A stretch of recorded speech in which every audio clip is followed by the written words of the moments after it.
let's discuss analysis or characterization of nanomaterials. अब various method से जो नैनो मटेरियल्स हम लोग प्रोड्यूस करते हैं उनकी स्टडी करने के लिए अलग अलग प्रोसेसेस और टेक्निक्स हम लोग एडॉप्ट करते हैं, जिसके लिए डिफरेंट इंस्ट्रूमेंट्स को हमें यूज करना होता है। तो अब यहां पे हम वही चीज डिस्कस करेंगे। So very first technique to analyze the nanoparticles is UV, that is ultraviolet visible spectroscopy। अब देखिए ये जो मेथड है अल्ट्रावाइट विजिबल स्पेक्ट्रोस्कोपी, इसमें प्रिलिमिनरी कंफर्मेशन नैनो पार्टिकल बना या नहीं बना इस चीज का हम इससे करते हैं। So preliminary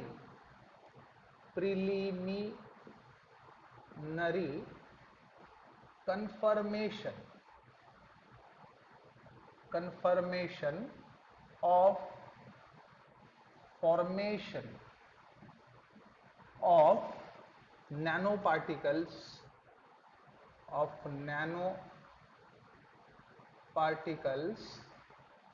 can be done by this process। इस प्रोसेस से हम लोग कंफर्म कर सकते हैं कि जिस नैनो पार्टिकल को हम बना रहे हैं क्या वो बना या नहीं बना। अब इसमें जो इंस्ट्रूमेंट यूज होता है उस इंस्ट्रूमेंट का नाम होता है UV visible spectrometer. So instrument used for this process is, उसे कहना चाहिए यूवी विजिबल स्पेक्ट्रोमीटर, उसको यूवी विजिबल स्पेक्ट्रोमीटर कहना चाहिए। अब इसके बाद दूसरा प्रोसेस आता है x-ray diffraction. So second process is x-ray diffraction. देखिए एक्सरे डिफ्रैक्शन स्टडी से हम लोग पार्टिकल साइज, क्रिस्टल स्ट्रक्चर और ज्योमेट्री का पता लगा सकते हैं। यानी जो नैनो मटेरियल हम बनाते हैं उसमें पार्टिकल साइज क्या है, उसकी ज्योमेट्री क्या है, इन सभी बातों का पता हम एक्सरे डिफ्रैक्शन से कर सकते हैं। सो पार्टिकल साइज, उसके बाद crystal structure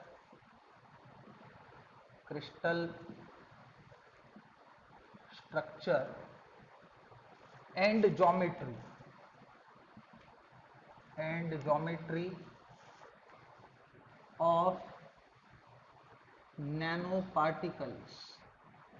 nanoparticles can be studied by this process। अब इसमें जो इंस्ट्रूमेंट यूज होगा उस चीज का नाम होगा x-ray diffractometer. So instrument used for this process is called as X-ray diffractometer. उसको एक्सरे डिफ्रैक्टोमीटर कहना चाहिए उस इंस्ट्रूमेंट को। अब इसके बाद तीसरी जो प्रोसेस है that happens to be the scanning electron microscopy.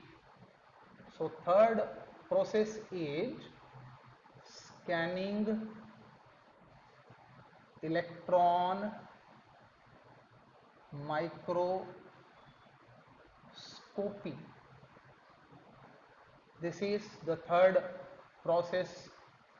यहां पे स्ट्रक्चर, जो सरफेस का जो स्ट्रक्चर है नैनो पार्टिकल का, जो सरफेस है उसका स्ट्रक्चर किस प्रकार से है उस चीज की स्टडी हम इस मेथड से कर सकते हैं। So structure of surface structure of surface of nano particle is studied by this method,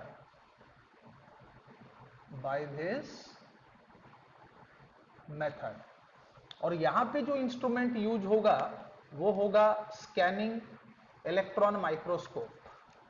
so instrument used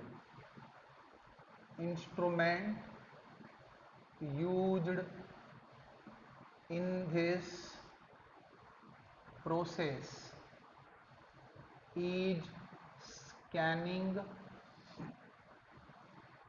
electron microscope.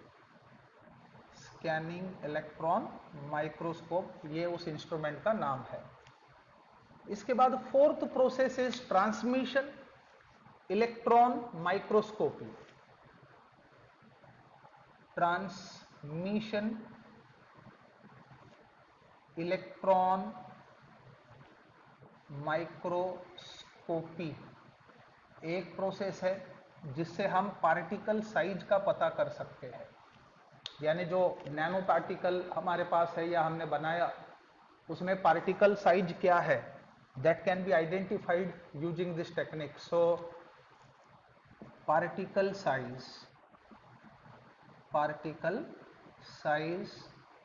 of nanomaterial can be studied by this method.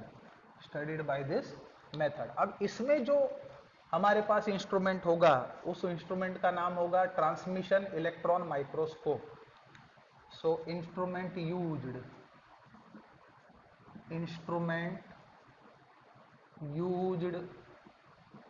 in this process is transmission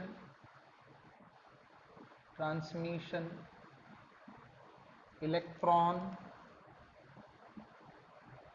microscope. Now next important thing is Fourier transform infrared spectroscopy. Fourier transform infrared spectroscopy. Fourier transform infrared spectroscopy. इसमें absorption of functional groups and binding nature of nanoparticle can be studied. Nano particle कौन से functional group को absorb कर सकते हैं, उनका binding nature कैसा है, that can be studied using this technique. So in this process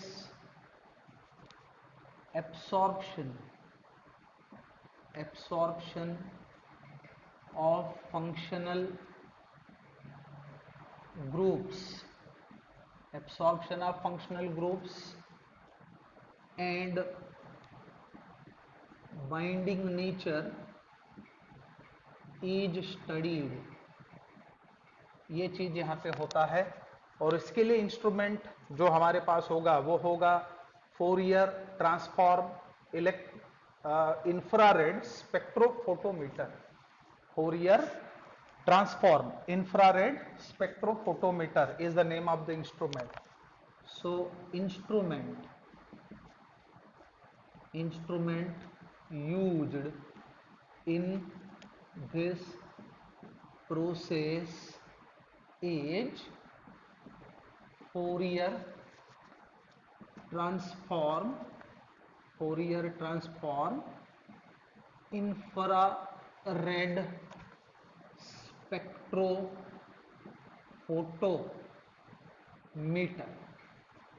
So these are the techniques or processes used in analysis or characterization of the nanoparticles.